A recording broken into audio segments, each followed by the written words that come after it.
Bismillahirrahmanirrahim. Di pelajaran 10 pokok dasar ilmu ushul fiqh kemarin, kita sudah mengetahui bahwa di antara al-istimdad atau sumber-sumber ilmu ushul fiqh itu adalah ilmu usuluddin atau ilmu akidah atau ilmu kalam. Dari sini kita bisa mengetahui bahwa di dalam ushul fiqh, di dalam ilmu ushul fiqh ternyata terdapat juga pembahasan tentang akidah. Seperti apa? Seperti hakim. Siapa itu hakim? Yaitu Allah Subhanahu wa taala. Dan dari definisi ushul fiqh kemarin, kita sudah mengetahui bahwa salah satu tujuan utama ilmu ushul fiqh adalah untuk melahirkan sebuah hukum syariat. Dan juga kita sudah mempelajari bahwa perbedaan antara ilmu ushul fiqh dan ilmu fikih. Jika ilmu ushul fiqh bersifat umum, maka ilmu fikih bersifat khusus. Contohnya di dalam ilmu ushul fiqh dipelajari tentang hukum taklif seperti wajib, mandub, mubah, makruh, haram, dan lain sebagainya. Dan tujuan syariat ini dibuat untuk siapa? Untuk bendahkah? Untuk binatangkah atau tumbuhan? Jawabannya adalah untuk manusia. Sehingga dikatakan manusia adalah mukallaf. Dan manusia diciptakan di muka bumi ini dalam rangka untuk melaksanakan amanah dari Allah Subhanahu wa taala sebagai khalifah untuk beribadah semata kepada Allah Subhanahu wa taala. Dan ibadah di sini artinya sangat luas ya. Tidak sempit. Dan secara umum ibadah itu terbagi menjadi dua. Pertama ibadah mahdhah dan ibadah ghairu mahdhah. Ibadah mahdhah adalah ibadah yang tata cara pelaksanaannya sudah baku, sudah ditetapkan oleh Rasulullah SAW seperti ditetapkan dalam Al-Quran dan hadis, seperti ibadah sholat, zakat, puasa, haji, dan ibadah lain yang mana tata caranya telah ditetapkan di dalam Al-Quran dan hadis. Dan adapun ibadah ghairu mahdhah adalah ibadah yang dilakukan berdasarkan perintah, anjuran, atau tidak ada larangan terhadap sesuatu perbuatan tersebut. Meskipun tata caranya tidak ditentukan, dibatasi dalam Al-Quran dan hadis, namun melakukan hal tersebut sesuai dengan cara kita, gaya kita masing-masing, itu dinilai ibadah ghairu mahdhah oleh Allah Subhanahu wa taala. Contohnya silaturahim, menjenguk orang sakit, sedekah, mencari ilmu, bekerja, membangun masjid, dan kegiatan-kegiatan yang bermanfaat lainnya, yang mana semuanya tata caranya tidak dibatasi di dalam Al-Quran dan Al-Hadis. Jadi di dalam ilmu ushul fiqh, kewajiban ibadah atau konsep tentang tugas manusia di muka bumi ini disebut dengan taklif atau mahkum fih. Adapun Allah Subhanahu wa taala yang berhak menurunkan hukum secara mutlak disebut dengan al-hakim. Maka beranjak dari pembahasan tadi, pembahasan hukum atau pembahasan unsur-unsur hukum dapat dikategorikan menjadi 4 materi atau 4 pembahasan. Pertama adalah hakim, yaitu pembuat hukum. Yang kedua, mahkum fihi atau pembahasan taklif. Ketiga, mahkum alaihi atau mukallaf. Dan yang keempat adalah hukum syariah atau al-ahkam asy-syar'iyyah. Yang pertama adalah hakim, pembuat hukum. Hakim juga bisa disebut dengan syari' atau musyarri' atau mukallif. Dan Syekh Abdul Wahab Khalaf mendefinisikan istilah al-hakim sebagai man sadara anhu al-hukmu. Man sadara anhu al-hukmu. Yang maknanya siapapun yang bersumberkan darinya hukum. Para ulama telah sepakat bahwa hak prerogatif atau hak istimewa untuk menetapkan sebuah hukum bagi manusia hanyalah milik Allah Subhanahu wa taala semata. Yang mana ya tugas manusia untuk menjadi khalifah di muka bumi ini adalah dalam rangka untuk menjalankan hukum-hukum Allah Subhanahu wa taala.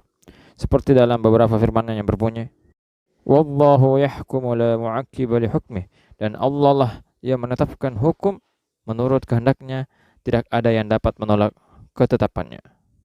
Wa makhtalaftum fihi min syai'in fahukmuhu ilallah. Tentang suatu apapun yang kamu berselisih, maka putusannya terserah Allah Subhanahu wa taala. Inil hukmu illa lillah. Menetapkan hukum itu hanya milik Allah Subhanahu wa taala.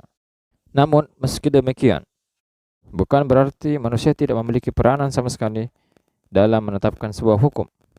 Maksudnya, Allah Subhanahu wa taala juga telah melegitimasi atau menetapkan dan menjadikan orang-orang tertentu untuk menetapkan sebuah hukum. Dengan kata lain, Allah Subhanahu wa taala berkehendak menetapkan sebuah hukum atas manusia secara langsung ataupun melalui perantara legitimasi dengan cara memilih orang-orang tertentu untuk menetapkan sebuah hukum Allah Subhanahu wa taala. Juga penisbatan hak menetapkan hukum kepada selain Allah Subhanahu wa taala bisa dikatakan sebagai penisbatan yang bersifat majazi, bukan hakiki. Jadi, orang-orang yang telah diberikan oleh Allah legitimasi hanyalah bertugas untuk menampakkan hukum yang telah Allah Subhanahu wa taala tentukan dan bukan mencetuskan hukum dari diri mereka sendiri. Legitimasi tersebut bisa kita lihat langsung dari firman Allah Subhanahu wa taala yang berbunyi, Ya ayyuhalladzina amanu athi'ullaha wa athi'ur rasul wa ulil amri minkum. Wahai orang-orang yang beriman, taatilah Allah dan taati Rasulnya dan ulil amri di antara kalian. Dan juga firman Allah yang berbunyi, Fas'alu ahla dzikri in kuntum la ta'lamun. Maka bertanyalah kepada orang-orang yang mempunyai pengetahuan jika kamu tidak mengetahui.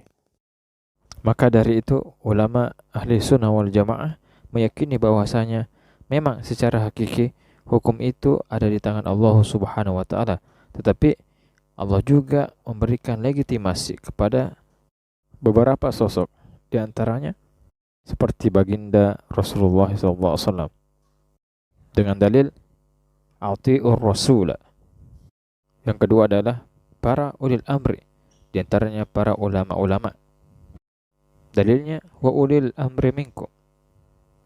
Namun terdapat perbedaan antara legitimasi yang diberikan oleh Allah SWT kepada Rasulullah dan juga legitimasi yang diberikan kepada para ulama. Legitimasi yang diberikan oleh Allah SWT kepada Rasulullah bersifat mutlak, sedangkan legitimasi yang diberikan kepada para ulama bersifat terikat. Maksudnya terikat kepada Al-Quran dan Al-Hadis. Jadi hukum-hukum yang disimpulkan oleh para ulama harus sesuai, terikat dengan Al-Quran dan Al-Hadis. Kapan bertentangan dengan Al-Quran dan Hadis, maka hukumnya tidak bisa diterima. Kesimpulan hukumnya tidak bisa diterima. Itulah hikmah mengapa Allah SWT mengatakan Ati'ullaha wa ati'ur rasul. Sedangkan ketika menyebutkan ulil amri tanpa dibarengi dengan kata ati'u, karena legitimasi yang terdapat pada ulama bersifat terikat dengan Allah dan Rasulnya. Setelah ulama ahli sunnah sepakat bahwasanya Allah SWT adalah hakim dan dia juga memberikan legitimasi hukum kepada Rasulullah SAW secara mutlak dan kepada para ulama secara terikat.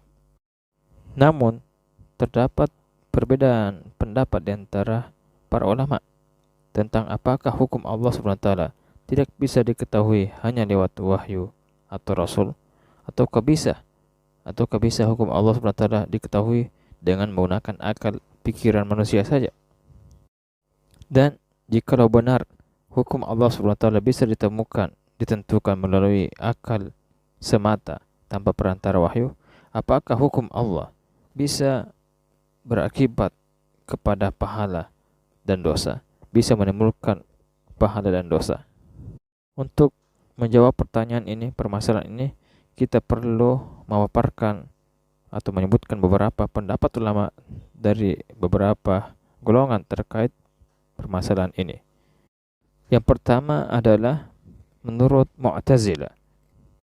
Mu'tazilah berpendapat bahwa akal manusia mampu menentukan hukum-hukum Allah Subhanahu wa taala tanpa perantara wahyu atau sebelum datangnya syariat atau sebelum diutusnya Rasulullah SAW. Menurut mereka, akal bisa menentukan baik atau buruknya sesuatu tanpa harus diberitahu oleh wahyu atau syariat. Menurut mereka, apa-apa yang baik menurut akal maka baik pula menurut Allah, dan manusia dituntut untuk melakukan hal baik tersebut.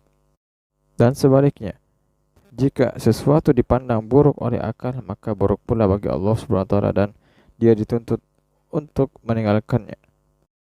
Adapun dampak dari pendapat ini, bahwa orang-orang yang belum sampai kepadanya syariat atau dakwah Rasulullah, mereka tetap dibebankan kewajiban syariat, yaitu melaksanakan sesuatu yang menurut akal mereka baik, dan dengan melaksanakan itu mereka diberi pahala oleh Allah Subhanahu wa taala.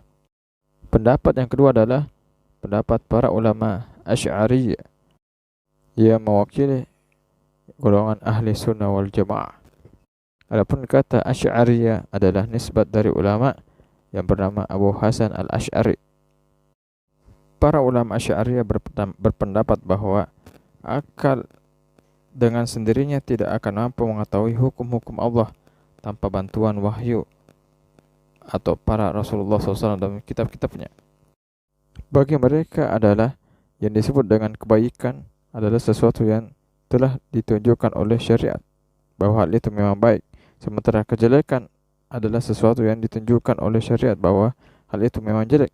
Kebaikan dan keburukan tidak dapat ditentukan oleh penalaran akal semata. Akal hanya bisa menetapkan baik dan buruk melalui perantara Al-Quran dan para Rasul serta kitab-kitab samawi yang mereka bawa. Pendapat mereka didasarkan pada firman Allah SWT yang berbunyi, "Wa ma kunna mu'adzibina hatta nab'atsa rasula." Kami tidak akan mengadab sebelum kami mengutus seorang rasul. Dan juga seperti firman Allah, "Di alla yakuna lin-nasi 'ala Allahi hujjatun ba'da ar-rusul."